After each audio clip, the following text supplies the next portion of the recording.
Boa tarde, deputado. Boa tarde, Fabiano. Boa tarde, Wellington. Boa tarde a todos os que estão nos ouvindo, a todos que participam desse Correio em Debate, a todos os ouvintes de toda a Paraíba. É um prazer enorme poder estar falando para o povo paraibano. Deputado, deixa eu começar nossa entrevista. O senhor chegou a ser claramente um dos mais poderosos homens da República, entrando inclusive para a história como o homem que conduziu o impeachment de uma presidente, e passa por um momento extremamente diferente do que o senhor passava há 2 anos. Qual é a avaliação que o senhor faz desse momento atual que o senhor passa? Bom, quem convive com a política sabe que os embates e tudo aquilo que decorre do processo político acaba tendo as suas voltas, idas e vindas, né? Ninguém se surpreende com a ascensão ou a não ascensão de qualquer personagem da política, mas não há dúvida nenhuma que o processo de impeachment foi que levou a esse enfrentamento todo e a consequência que eu acabei tendo. Eu denunciei isso de forma pública e não tenho a menor dúvida disso. Se eu não tivesse autorizado a abertura do processo de impeachment, se eu não tivesse esse desgaste todo, se eu tivesse tido outro tipo de comportamento ou de atuação, certamente não estaria vivendo o fim que tentaram me impor, que não vão conseguir me impor, porque o tempo vai acabar revertendo isso tudo. Wellington Farias. Pois é, deputado, alguns parlamentares da bancada paraibana lhe ofereceram apoio quase até o momento da votação decisiva, mas alguns, de última hora, como o deputado Manuel Júnior, talvez por mudar de raciocínio, mudar de pensamento... Não, deixa eu ser mais claro. Manuel Júnior era tido até a votação que lhe tirou o mandato como um homem da sua tropa de choque, como um homem da sua confiança, um homem que entrava e saía na sua casa na hora que queria. Era um homem que tinha acesso direto, inclusive esbanjava isso aqui nas entrevistas, esbanjava isso aqui, tinha orgulho de dizer isso quando o senhor estava de cima. Na hora H de lhe caçar, ele votou a favor de sua cassação. O que é que o senhor pensa disso? Bom, em primeiro lugar eu quero deixar claro e público o meu agradecimento, o meu reconhecimento a 2 grandes parlamentares da Paraíba. Primeiro, o deputado Wellington Roberto, que foi coerente e que foi numa correção e assumiu a sua posição o tempo inteiro e não teve nenhum problema em sustentar a defesa que ele fez, inclusive ingressou com ação no Supremo Tribunal Federal. Enfim, teve um comportamento que merece o meu aplauso, o meu agradecimento, e diria que o povo da Paraíba tem um representante que deve se orgulhar muito. Da mesma forma que o deputado Hugo Mota, que também teve um comportamento de luta nesse processo todo, a qual eu sou muito grato, reconhecido, e que o povo da Paraíba tem que ter orgulho desses seus representantes. Aqueles que efetivamente mudaram de posição apenas porque no dia, e todos sabiam que uma votação feita na véspera do processo eleitoral, a chance era 0 de eu poder ter tido algum tipo de sucesso. A luta ali que foi para que não se iniciasse a votação naquele dia, que fosse feita depois da eleição, para que eu tivesse um julgamento justo. E na medida que atingiu o quórum, todos saberiam, ou o quórum, ou melhor, nem atingiu o quórum que foi marcado pelo presidente da Câmara. Ele anunciou que começaria a sessão com 420 em plenário. Na verdade, começou com 350 em plenário. Então, na hora que ele teve aquele gesto, efetivamente todos sabiam o resultado da votação. E alguns covardes que tinham posições diferentes resolveram ficar com a vida fácil da maioria. Infelizmente, o deputado Manuel Júnior, ele teve esse comportamento, né? Uma pessoa que realmente sempre foi muito ligada a mim, não é de tropa de choque, porque eu não tenho tropa de choque, nunca tive tropa de choque. Manuel Júnior era um correligionário, que sempre me apoiou, e eu sou grato aos bons momentos que ele apoiou, e ao mesmo tempo em que ele, inclusive, foi quem entrou com várias questões de ordem, inclusive ele que afastou o primeiro relator da minha representação numa questão de ordem promovida por ele, mostrando os erros que estavam sendo praticados no processo. Foi grande debatedor. Ao fim, quando ele manifestou aquele voto com hipocrisia, essa hipocrisia ou covardia, seja lá o nome que for, ele realmente jogou por fora tudo aquilo que ele havia falado antes ou feito antes dentro do processo. E obviamente que a população sabe conhecer aqueles que têm firmeza e que não têm firmeza. Da mesma forma que não foi só o deputado Manuel Júnior, embora ele seja o mais significante, por ele realmente fazer parte, numa grande parte do momento, do Conselho de Ética, enfim, em várias circunstâncias, realmente, por ser do meu partido, por várias situações, talvez seja o que mais a gente sinta. Mas o próprio deputado Aguinaldo Ribeiro, que estava até a madrugada anterior fazendo contas com a gente, reunido, na hora de fazer aquele voto, também foi outro. Peraí. Aguinaldo Ribeiro, na madrugada que antecedia a sua cassação, estava fazendo conta com o senhor? Estava reunido comigo, claro, reunido comigo em grupo, fazendo conta, tá certo? E da mesma forma que o deputado Efraim também, que é outro que foi extremamente privilegiado dentro das situações da CPI, inclusive em vários momentos até delicados da atuação dele no comando da CPI, que eu permiti ou eu concedi para que ele... Deputado, o que é que o senhor quer dizer com momentos delicados?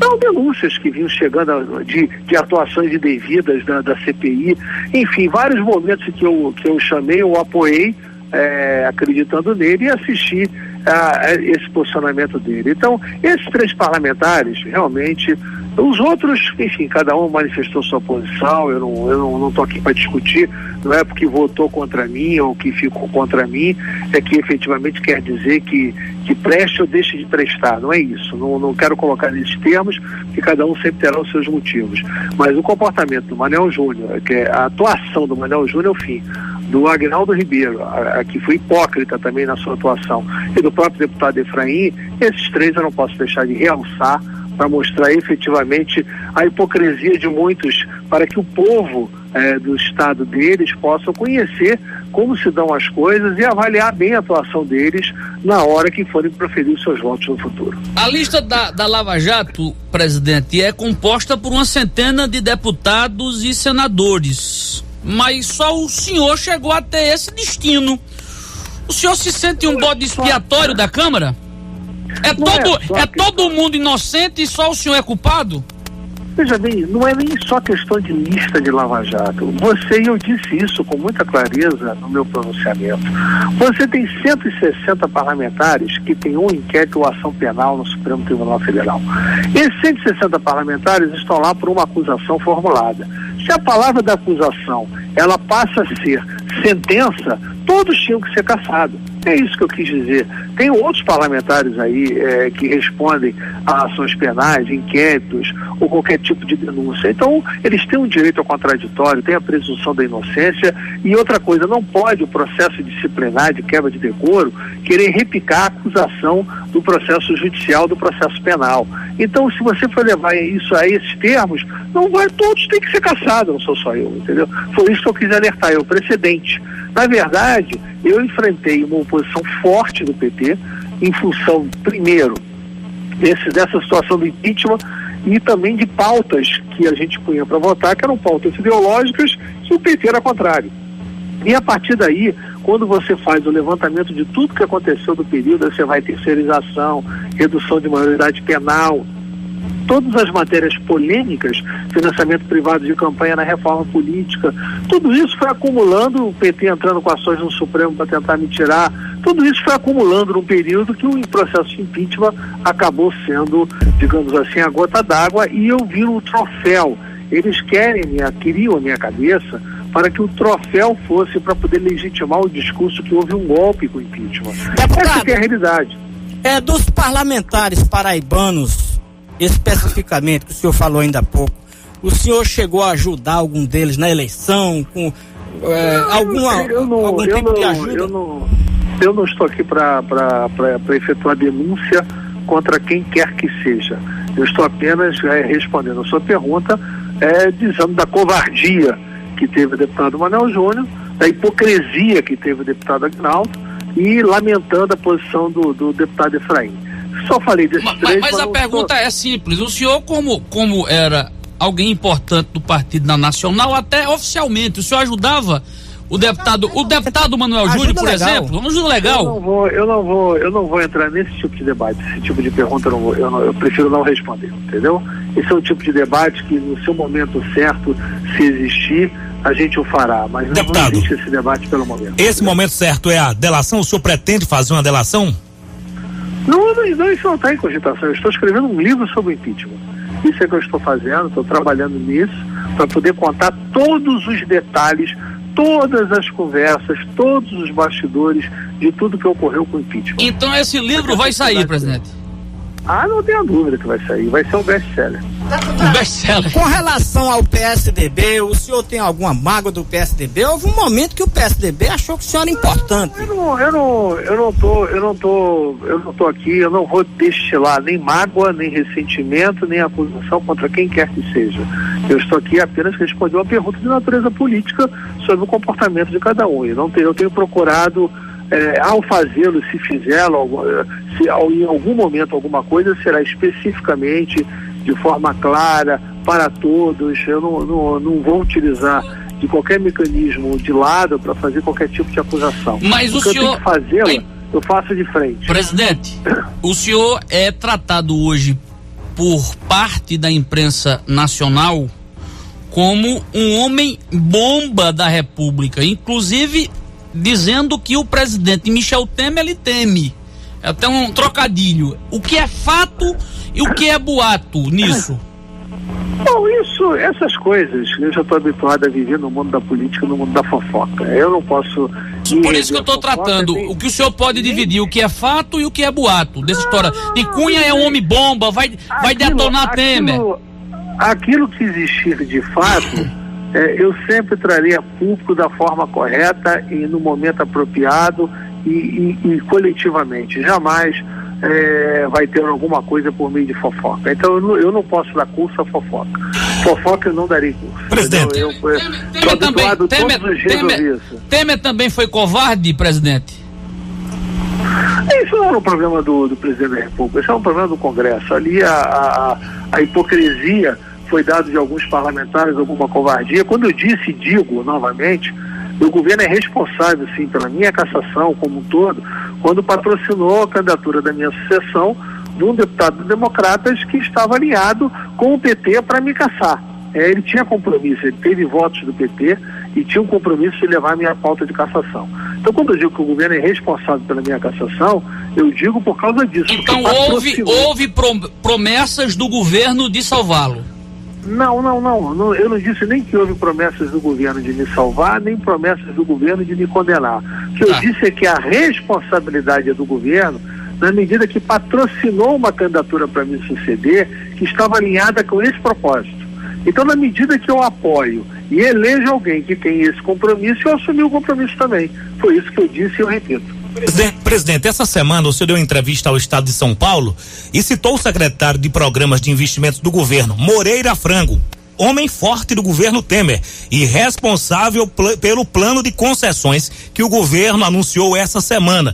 E o senhor disse que se avançar, esse plano nasce sob suspeição por conta de Moreira Franco. O que ele sabe tanto, o que ele pode fazer que pode prejudicar assim, o governo Temer?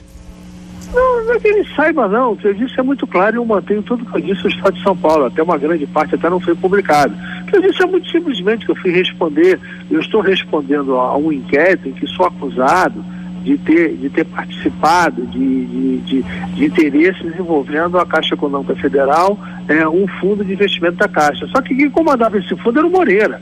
Ele que praticou todos os atos. Eu respondi em minha defesa, dizendo que as investigações avançando vão comprovar a participação do Moreira efetivamente nesse processo e vão me inocentar e, consequentemente, ele não terá mais condições de continuar no governo. Foi isso que eu respondi.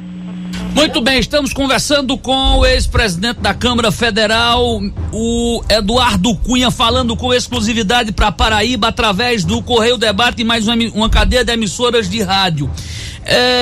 Presidente, deixa eu fazer aqui uma pergunta. Tem muita mensagem chegando, muita gente, as redações da Paraíba inteira, gente do Brasil inteiro me mandando pergunta. Já agradecer o senhor pela atenção. Muito acessível o presidente da Câmara, desde ontem que eu converso com ele, é incrível a acessibilidade a ele. Tem um cidadão aqui perguntando, peça ao presidente para dizer se Manuel Júnior, quando o ajudou, era porque era só solidário a um companheiro e de repente o abandonou? Era só solidariedade? Aí essa pergunta tem que fazer a ele, não é a mim, né? Quer dizer, o problema todo é o seguinte, eu critico a covardia do gesto de última hora, daquele gesto que eu, na minha opinião, acho que ficou pior para ele, né? Porque como ele tinha uma posição pública assumida de defesa, e na hora que ele teve aquele gesto, ele mostrou uma covardia. E isso, de uma certa forma, vai prejudicar a ele. Eu tenho certeza absoluta que os eleitores do Wellington Roberto e do Hugo Mota estão muito mais satisfeitos com o comportamento dele, independente de me apoiarem ou não, do que com o comportamento do Manuel Júnior, independente de me apoiarem ou não. É a questão de que todo mundo, quando elege um representante, elege para que ele tenha uma posição. Se você discorda ou concorda da posição dele, você terá sempre a próxima eleição para mudar o seu voto. Mas ninguém quer um parlamentar frouxo. Ninguém quer eleger alguém que mude de posição a sabor de qualquer vento, de qualquer pressão. Ninguém quer um parlamentar covarde. Essa é uma diferença fundamental entre quem você elege, que você quer que te represente ou não. Então, com certeza absoluta, eu acho que ele vai perder muito com esse processo pela posição que ele adotou. Mas isso é o povo que o elegeu, ou que o vai eleger em outras vezes ou não, é que vai julgar, não sou eu. Eu apenas faço o meu reparo, pela sua pergunta, do ato covarde que foi o voto dele. Deputado, o senhor agora com o mandato cassado, qual é o seu projeto de vida? Bom, em primeiro lugar, eu estou escrevendo um livro, né? Esse livro eu vou escrever, claro que eu vou recorrer ainda ao Supremo sobre esse processo de cassação, tem muita luta ainda pela frente.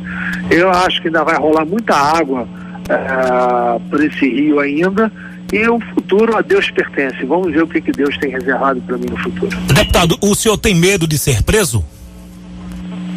Eu não pratiquei nenhum crime. Efetivamente eu respondo a uma denúncia que vai descer para um lado e uma segunda denúncia que vai descer para o outro lado. As coisas vão me defender. A gente no Brasil existe a presunção da inocência ainda, apesar de muitas medidas cautelares feitas contra outros, mas no meu caso já tem a apresentação de denúncia, então não há nenhum cabimento, menos que eu seja condenado e transitado em julgado. Eu tenho absoluta convicção da minha inocência, acho até que do ponto de vista de julgamento com mais serenidade das minhas ações, elas serão mais serenes, porque o que estava sendo tocado no Supremo de forma tão célere, sem considerar qualquer aspecto de defesa, estava pior até do que pode ser uma apreciação um pouco fora do foco da política como esteve. Então eu acredito na minha inocência, absurdos que já foram cometidos no processo terão oportunidade de serem corrigidos, então eu estou muito tranquilo com relação a isso. Deputado, do que o senhor se arrepende de ter feito nessa trajetória de homem público? Olha, isso aí, a gente pode ter arrependimentos momentâneos, pode ter convicções momentâneas. Isso é uma coisa que só o tempo vai poder, com distanciamento, a gente vai poder avaliar melhor as consequências de cada ato. Claro que eu tenho hoje algumas convicções de alguns erros que eu cometi e tenho muitos acertos que eu cometi. Então, mas o tempo é que vai poder esclarecer melhor. Falar agora tão perto da minha saída, talvez eu tenha que reparar minha própria fala. E eu acho que eu dependo ainda a história não se faz na hora que ela acontece, ela se faz no tempo. Eu tenho a impressão que esse processo que eu estou fazendo, de escrever o livro, ele está me permitindo também muitas reflexões, à medida que eu vou relembrando cada fato e que aconteceu durante todo esse período. E certamente ao fim desse livro eu já terei um raciocínio muito mais claro para te responder com mais precisão essa pergunta. Mas com certeza absoluta, erros eu os cometi, senão não teria tido a consequência que teve. Ainda a propósito de livro, Aguinaldo Ribeiro, Manuel Júnior e quem mais da Paraíba poderá aparecer neste livro?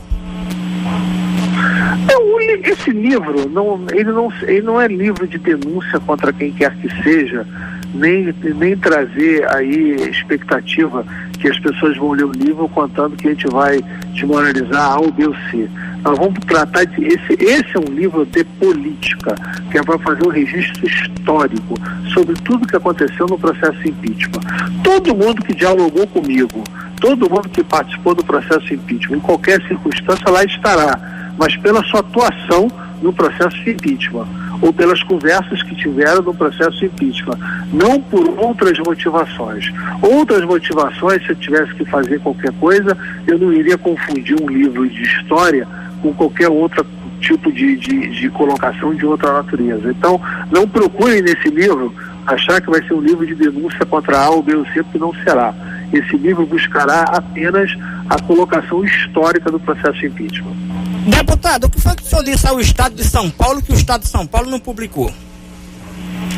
Não, porque a entrevista foi muito grande, então, consequentemente, tem dados ali que eles tiveram que editar a entrevista. Eu falei muita coisa mais do que aquilo, mas não é porque eles não quiseram publicar, não. Talvez eles optaram editorialmente que a parte que eles publicaram é mais relevante do que a que eu falei. Mas eu dei mais dados sobre suspeições envolvendo o secretário Moreira Franco, que certamente eles devem estar apurando. Me dê um furo, deputado. Como é que vai ser o nome do livro? Olha, o nome do livro não é, digamos assim, o que... Mas diga para Paraíba. Não, mas eu não tenho ainda definido, porque a editora, eu estou negociando com as editoras ainda, não fechei com as editoras, embora eu já esteja escrevendo o livro. Deputado, eu pretendo fechar. A editora tem um papel fundamental na definição do nome, porque cabe a ela comercializar, então ela vai explorar de uma forma comercial. Provisoriamente é impeachment, né? Não tem muito diferente disso. É impeachment, né? Não, se provisoriamente é isso.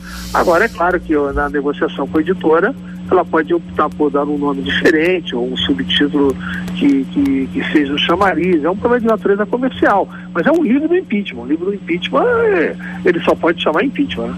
Deixa eu fazer uma pergunta ao senhor. O senhor, como todo mundo sabe, tinha essa relação pessoal com o deputado Manuel Júnior.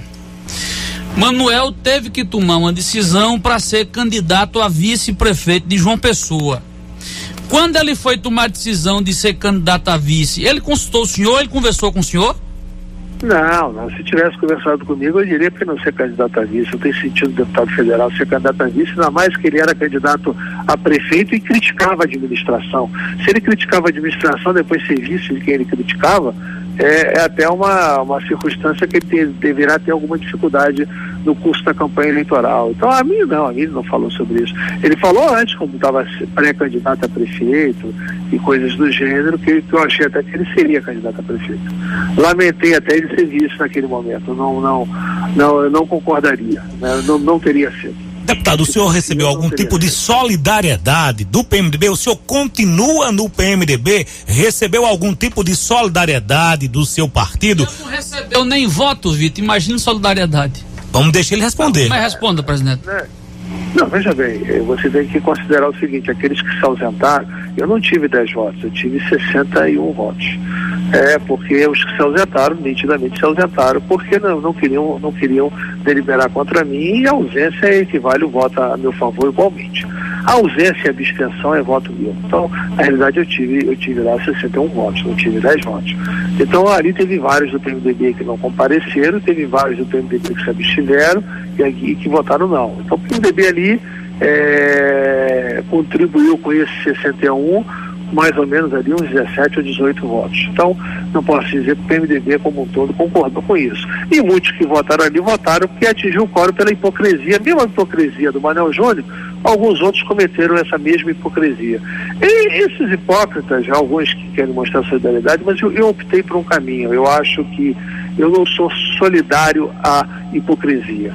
Então eu recebo muita solidariedade, não há dúvida nenhuma disso, mas eu não pretendo ter relações políticas com aqueles que votaram por questão de hipocrisia, de covardia naquele momento. Então, acho um absurdo, é um gesto equivocado, o que mostra que a representação do parlamento está muito deficiente, porque as pessoas são incapazes de assumir aquilo que pensam.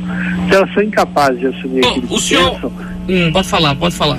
Não, elas não têm condições de ser representantes de quem quer que seja. O senhor conversou quando a última vez com o seu companheiro de partido, o seu amigo e presidente Michel Temer? Isso eu não vou revelar porque eu tenho um hábito desse tipo de conversa, eu nunca revelar, não é para vocês não, é para ninguém. Então isso aí cabe a ele revelar. Mas o senhor continua na base de Temer? Eu não estou em base nenhuma. Não, assim, aliado, então aliado, o senhor é aliado de Temer? Eu estou tocando a minha vida, nesse momento eu vou tocar a minha vida, nesse momento eu não sou nem aliado, nem adversário de quem quer que seja, entendeu? Voltando a Paraíba, quem o senhor falou agora há pouco, Janot arrolou o deputado Manuel Júnior como investigado relativo a um requerimento feito por ele, em tese, segundo Janot, para chantagear empresário e, segundo ele, é a pedido do senhor. O senhor tem acompanhado esse processo? Não, é óbvio que eu tenho acompanhado. Só uma pergunta, é uma chance do senhor se explicar também. Não, eu vou explicar e nesse caso eu vou defender o deputado Manuel Júnior, porque efetivamente eu não tenho qualquer culpa com relação a isso. Em primeiro lugar, que eu não pedi nada a ele. Em segundo lugar, que ele não fez isso, provavelmente, com nenhum tipo de tentativa. O que acontece ali é que todos aqueles que estavam, de uma certa forma, publicamente me defendendo, naquele momento era o caso do Manuel Júnior, efetivamente sofreram algum tipo de perseguição. Então eu encaro isso, eu encaro que essa situação, ele está sendo vítima por ter se comportado em minha defesa. E talvez pela covardia dele, por causa inclusive dessa investigação que foi aberta, que ele tenha mudado de posição para que ele tenha justificativa de dizer que não é aliado meu, porque votou até contra mim. Então, aí é que eu digo que o episódio da covardia fica muito mais claro. Mas com relação ao fato da investigação, ao requerimento, isso eu não tenho dúvida nenhuma que ele é inocente. Deputado, o seu livro terá alguma referência, ou quem sabe algum capítulo sobre a imprensa, e como é que o senhor avalia o tratamento que a imprensa lhe dá e a cobertura desse processo de sua cassação? Eu sou historicamente uma pessoa que defende a liberdade de imprensa, né? Inclusive foi palco na minha campanha eleitoral, para a presidência da Câmara, de tudo, a defesa da liberdade de imprensa. Eu acho que a imprensa tem que ter o direito de falar o que quiser, criticar o que quiser, fazer o que quiser e responda depois judicialmente pelos desmandos que praticar. Essa é a minha tese de política. Obviamente que o meu tratamento de imprensa foi desigual e foi covarde em alguns momentos. Aliás, na maioria dos momentos, principalmente pelas organizações do grupo. Me tornou como desafeto deles e foi um processo quase que de coação pública em cima dos parlamentares para que pudessem votar contra mim. Mas isso não adianta a gente querer buscar um responsável A ou B ou C, achar que essa é a razão e se escudar atrás dessa desculpa. O processo da mídia no Brasil é um processo complicado. E que falta um pouco de responsabilidade de alguns órgãos, de um equilíbrio para isso.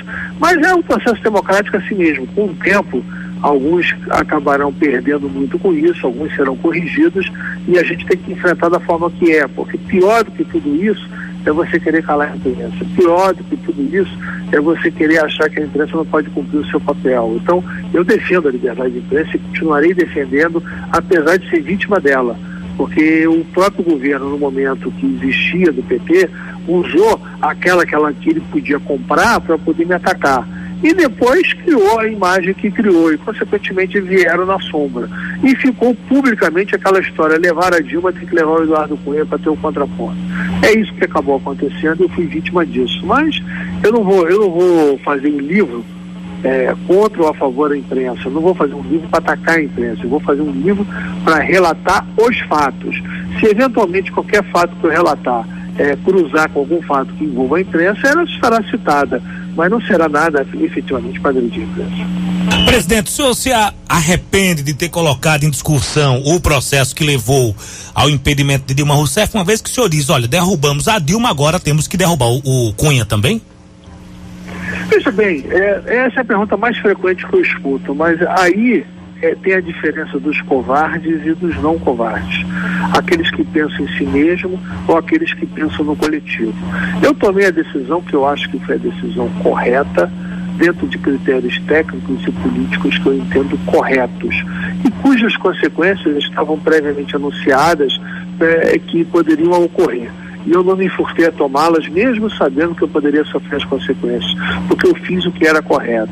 Se eu tiver que me arrepender de alguma coisa, talvez eu não tenha aberto antes, talvez eu tenha demorado para abrir, talvez eu tenha demorado um pouquinho além da conta para decidir, ou para divulgar, já que decidido já estava antes.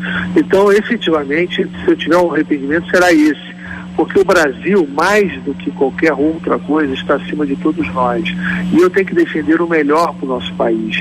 Aí o presidente efetivamente praticou crime de responsabilidade, tanto que o julgamento a condenou, e eu efetivamente, na forma que eu abri, foi mantido pelo Senado Federal, e efetivamente ela foi condenada. Então, consequentemente, se eu não estivesse aberto com o julgamento de condenação, aí sim eu estaria praticando um ato equivocado, esse país estaria em frangalhos a cada dia que passa mais, e consequentemente nós íamos ter uma perda muito maior para a sociedade brasileira. Então, eu não me arrependo de ter aberto o processo de impeachment dela, não. Me arrependo de ter demorado um pouquinho mais da conta para abrir. Deputado, o senhor tem consciência da imagem que tem hoje na cabeça dos brasileiros, que foi construída na mente dos brasileiros sobre Eduardo Cunha? Olha, veja bem, em vários locais do país, a gente roda muito, tem imagens diferenciadas. Não tenho dúvida nenhuma que a minha reprovação, ou melhor, a minha imagem, o conteúdo negativo da minha imagem, ele é maior do que o positivo, mas o positivo ainda é bastante acentuado pelas manifestações que eu recebo em rua. Então eu recebo dos dois lados as manifestações, então eu sei bem, eu tenho um termômetro bem de como isso está. É claro que eu fui demonizado por atos que eu não pratiquei. Eu fui demonizado por denúncias que não se comprovarão. Eu fui demonizado por várias circunstâncias em decorrência do processo impeachment. Eu sofro a perseguição e a revolta daqueles que foram contrários ao processo impeachment, aliados àqueles que foram, de uma certa forma, demonizados da minha imagem pela excessiva exposição da mídia dos aspectos negativos sem defesa minha. Então eu tenho essa consciência que só o tempo e o debate vai superar isso, mas que eu tenho a convicção da minha inocência e também sou aplaudido pela coragem de ter aberto e ter dado curso ao processo impeachment, porque se não fosse eu autorizar, a Dilma estaria lá até hoje, essa que é a verdade. Tudo que aconteceu depois só aconteceu porque eu abri o processo impeachment. Se eu não tivesse aberto, nada teria acontecido. Estaríamos aturando até hoje o PT e a Dilma no poder, essa que é a verdade. Então, isso, de uma certa forma, tem um aplauso de uma grande parte da sociedade. Então, eu enfrento os dois lados. O ambiente político ele está bastante quente, ele não diminuiu a sua tensão, e eu acho que só uma próxima eleição vai poder ter condições de minimizar com o seu resultado esse ambiente político negativo que a gente está conflitado.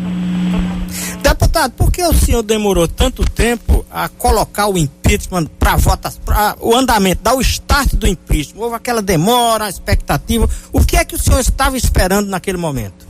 Não é que eu estava esperando, foi o meu critério de julgamento, ele era um critério de julgamento muito claro. Se você observar bem e fizer uma pesquisa, você vai ver que eu não mudei um milímetro. Primeiro, acusações genéricas sobre participação em corrupção não eram causa de processo de impeachment, essa é a minha opinião. Falar que a Dilma era presidente do conselho, que comprou a Passadina, então por isso ela tinha que ser impeachada, isso não é argumento para crime de responsabilidade.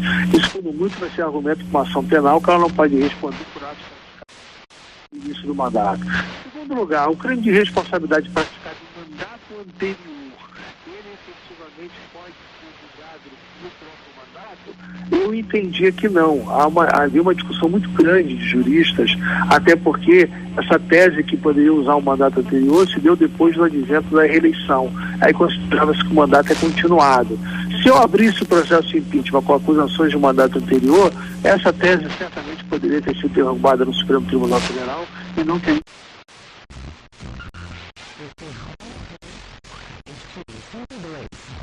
Decretos em agosto de 2015, e quando se apresentou com essa finalidade, esse sim eu entendi que era cabível aceitar, e eu aceitei nesse ponto. Então o meu comportamento, ele foi exatamente o mesmo desde o primeiro dia. Eu não mudei. Quem mudou foi a presidente, que praticou crime no mandato de 2015. Se ela não tivesse praticado crime no mandato de 2015, eu não teria aceito com base nas pedaladas de 2014. A minha posição é a mesma, não mudei nada. O que eu demorei, que eu falo que eu atrasei, foi o período entre que entrou essa denúncia com os crimes de 2015, que foi mais ou menos no mês de outubro, até o dia que eu aceitei, que foi no dia 2 de dezembro. Esses 45 dias poderiam ter sido mais abreviados e teria sido melhor para o país. Tem previsão para o lançamento do livro, deputado? Eu pretendo fazê-lo no Natal, para que o livro seja para o Natal, vou trabalhar para isso, para dar tempo de ficar para o Natal, e com certeza absoluta estarei na Paraíba fazendo uma noite de autógrafos para que o povo paraibano possa ter acesso ao livro depois do lançamento. Deputado Eduardo Cunha, agradecer a sua presteza para concorrer ao debate. Eu fiquei até surpreso, comentei aqui no início do programa o livre acesso que o senhor tem com a imprensa, a forma com que o senhor rapidamente responde às mensagens via WhatsApp, e dizer que estarei lá. Eu sempre tratei o senhor aqui, não fico com raiva não que eu vou dizer aqui não, no ar, viu? O senhor fica com raiva de mim não? Não fico com raiva de ninguém. Eu sempre tratei o senhor aqui como o meu malvado preferido. Então, sempre tratei o senhor aqui assim. Então, vou estar lá comprando o livro, vou ser o primeiro da lista. Um forte abraço, muito obrigado. Um abraço, obrigado. Viu? A todos vocês.